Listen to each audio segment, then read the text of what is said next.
Picture this, a 19th century gym, not full of mustachioed strongmen, but muscled-up finches, bench-pressing beetles, and flexing their miniature bird biceps.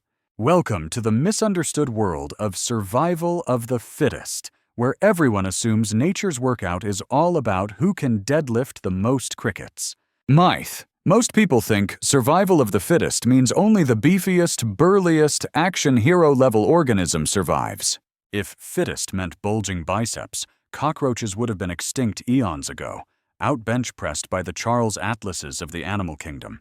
Facts. Here's the plot twist. The phrase wasn't even coined by Darwin, sorry Chuck, but by Herbert Spencer. And in real evolutionary biology, fitness isn't about sporting the best six-pack. It's about who's smartest at surviving and reproducing in their own backyard. The chameleon with a PhD in camouflage outsmarts the muscle-bound hawk every day. The penguin's built-in blubber beats brawn in an Antarctic deep freeze, and sometimes a sly crow outwits every heavyweight in the park. Punch. Being fit doesn't mean winning on Ninja Warrior. It means winning at persistence, adaptation, and, yes, romance. Because the geeky bird who masters invisibility probably gets the mate, not the one flexing wings for the judges. Bridge. Remember, evolutionary fitness isn't a gym membership, a moral trophy, or an excuse for political muscle flexing. It's about which traits help you thrive and pass on your genes, like your neighbor's cat, who can open treat jars with the finesse of a safecracker. So next time someone brandishes survival of the fittest like a dumbbell in a debate, remind them, in nature's gym, brains, blubber, and plain old sneakiness take home the gold. While survival of the fittest emphasizes strength, some mistakenly believe Darwin asserted humans descended directly from monkeys. Picture Charles Darwin, top hat charmingly askew, eyeing a monkey while pondering if great-uncle Erasmus ever swung from that very branch. You can almost see the gears whirring in his Victorian noggin. Did I inherit my beard from him, or just a penchant for banana pudding? Yet today, many insist Darwin declared humans descended straight from monkeys. You've probably heard the joke, if my great-great-grandparent was a monkey, why isn't anyone paying child support? The truth, however, swings in a different tree. Darwin never claimed humans came from modern monkeys. This wasn't some evolutionary game of telephone where a chimpanzee got called Dad by mistake. Instead, his genius lay elsewhere. Humans and modern monkeys share a common ancestor, a long-ago relative who, no matter how tempting the mangoes, won't be showing up to your next family reunion. Think of it this way. We're evolutionary cousins, not parent and child. Imagine a family tree splitting ages ago. One branch leads to monkeys mastering coconuts, the other to humans mastering philosophy, and the occasional existential crisis. The key isn't that you're a monkey's grandchild, it's that both you and the monkey descend from a distant, ancient, and undoubtedly hairy relative.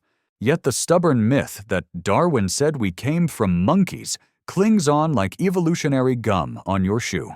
More insult than insight. Understanding Darwin's real message. Shared ancestry, not direct descent, is the first step to truly grasping how evolution knits us all together. At the next family barbecue, chimps bring the bananas, humans bring the side-eye. Misinterpretations of human ancestry often lead to the misconception that evolution operates as a purely random process. Imagine evolution as a raffle where every ticket wins, except you might get a duck with 3 left feet. If that were true, your next-door neighbor could easily be a glow-in-the-dark platypus sporting eyebrows on its knees. Great conversation starter at parties, disastrous for shoe sales. Now for the crowd-favorite myth, evolution is just a blind roll of genetic dice, hoping for a straight flush. Total chaos, right?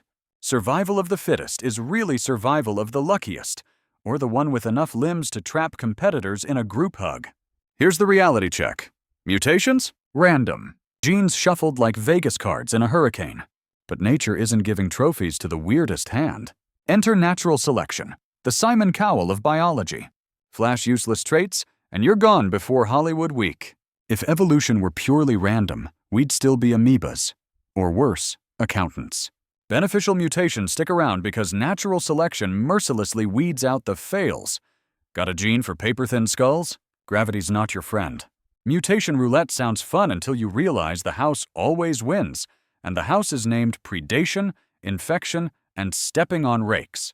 So evolution isn't a slot machine spitting out random prizes. It's trial and error with a relentless judge making sure only the best, or at least not the dumbest, survive. Chance sets the stage, but selection narrows the cast. That's why you don't have wings yet, and why you're not a three-footed duck. At least not today. Contrary to the idea that evolution is random, some think it follows a predetermined direction or goal. Imagine if evolution had a GPS, calmly announcing, next destination, human intelligence. Recalculating. Take a left at opposable thumbs tempting, right? We love picturing this tidy escalator, smoothly stepping up to peak complexity, with humanity riding shotgun, nature's final boss, waving smugly from the top. But let's slam the brakes on this ladder of progress fantasy. Evolution isn't your motivational poster whispering, hang in there, genius, for now. Nope. Evolution is more like a tipsy saxophonist in a smoky bar, unpredictable, riffing wildly, no sheet music or roadmap in sight. Natural selection doesn't consult blueprints or Pinterest boards. It just grabs whatever works, right now, often via mutation mishaps and cosmic coincidences. Remember the Earth's enduring champs? Cockroaches, the ancient party crashers who skipped the complexity seminar for 300 million years. Or octopuses who read the memo and thought, 8 arms? Yes, please. Becoming escape artists deluxe? And the evolutionary slip-ups? Sorry, dinos, but either you missed the memo or the meteor showed up with parking tickets.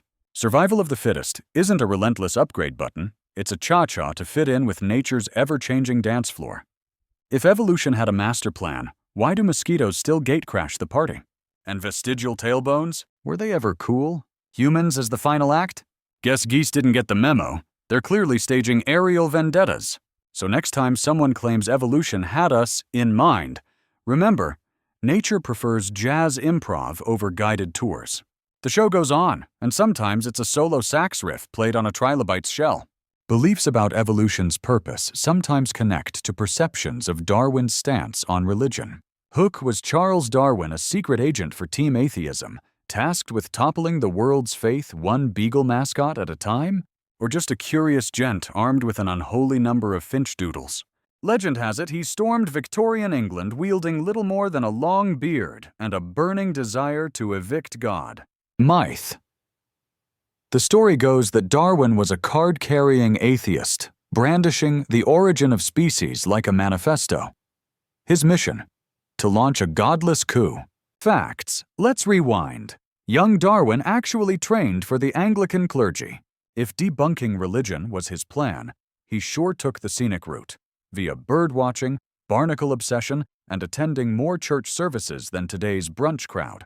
In On the Origin of Species, Charles danced through religious debate like it was a Victorian minefield.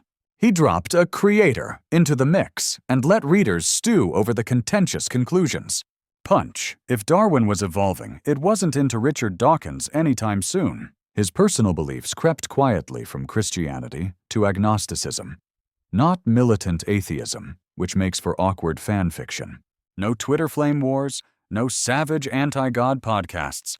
Just courteous letters with religious kin, no communion tables flipped. Bridge, meanwhile, Victorian critics panicked that slow-crawling lizards would undermine faith, but Darwin mostly turtled up, avoiding public brawls. Historians now see him not as a godless crusader, but the world's most reluctant revolutionary. Simply put, if there was an atheism plot, Darwin missed the briefing, too busy admiring bird beaks. Alongside views on religion, some claim Darwin assured moral and social progress through evolution. Imagine if being a good person came with evolutionary abs, rippling muscles appearing every time you remembered to call your grandmother or helped a neighbor move their couch. Sorry to burst the bubble, but despite the six-pack logic, evolution doesn't hand out virtue like it's a gym membership. Plenty of folks, and more than a few motivational speakers, love to claim that Charles Darwin believed humanity was destined to evolve into paragons of virtue, saints with flawless handshakes and sparkling moral compasses. But let's get this straight. Darwin cared about adaptation, not solo acts of cosmic glow-ups into moral superheroes. Natural selection isn't a fairy godparent bestowing kindness. It's more like a strict referee, far too busy breaking up brawls to hand out friendliest species trophies. Survival of the fittest never meant survival of the friendliest. If it did, we'd all be holding hands and singing Kumbaya by now. Instead, we have Twitter. Bad behavior didn't get checked at the evolutionary coat rack. History proves rogues get by just fine. If natural selection truly favored virtue, pickpockets and tyrants would have disappeared long before Blockbuster did. And don't get me started on my dog. If evolution made us moral, he'd stop stealing my socks. The real moral progress we see is less biology and more community hustle. A marathon run by societies, not genes. Our ethical upgrades come from culture's hard grind, not DNA downloads. Evolution's still figuring out fire. Meanwhile, we're debating the nuances of vegan cheese ethics. So next time you hope goodness will give you abs, remember, it might earn you a smile, but evolution's still several epochs behind on the gym for virtue. However, doubts arise as gaps in the fossil record are seen to challenge Darwin's theory. Did you know paleontologists have a surprising hobby in common with Netflix? Both are hooked on lost episodes, but while Netflix hunts for dusty sitcom pilots, paleontologists are digging up fossils of stars gone extinct since trilobites were trending. Some folks claim missing fossils throw evolution into doubt, a theory with more holes than Swiss cheese. Does one missing rung make the entire evolutionary ladder collapse and send us all tumbling down? Hardly. That's like saying missing pages in a cookbook mean the food never existed. Here's the scoop. Fossilization is pickier than an exclusive country club's guest list. Most ancient species never make the cut, let alone get a mineral makeover that lasts 100 million years. If you were hoping your high school photo would turn up as a fossil, you're out of luck. And probably better off. Despite those blanks, paleontologists have unearthed a stunning lineup of transitional fossils, elegantly bridging evolution's highway. Darwin expected lots of missing links. After all, fossilization is rare, and finding fossils depends on dumb luck and digging in the right dirt. Luckily, new finds pop up all the time, making those old gotcha arguments about as on-trend as bell-bottom jeans. And don't forget, evolution isn't just on the bones. Genetics, embryology, and anatomy all shout change over time, louder than a T-Rex at karaoke night. So while gaps keep paleontologists humble and employed, the fossils and all the other evidence make one thing clear. Evolution isn't missing a beat. Finally, while fossils cause debate, it's incorrect to credit Darwin alone with discovering evolution. Darwin, the Beyoncé of evolution. But was he really a solo act? Your high school biology poster might show Charles Darwin strutting onto the scientific stage, Mike in one hand, On the Origin of Species in the other, like the surprise drop of 1859. The legend paints him as a solo superstar single-handedly launching evolution's hottest track. But as with every chart-topping hit, there was a remix before the original. Jean-Baptiste Lamarck was already riffing on evolutionary ideas decades prior. His pitch?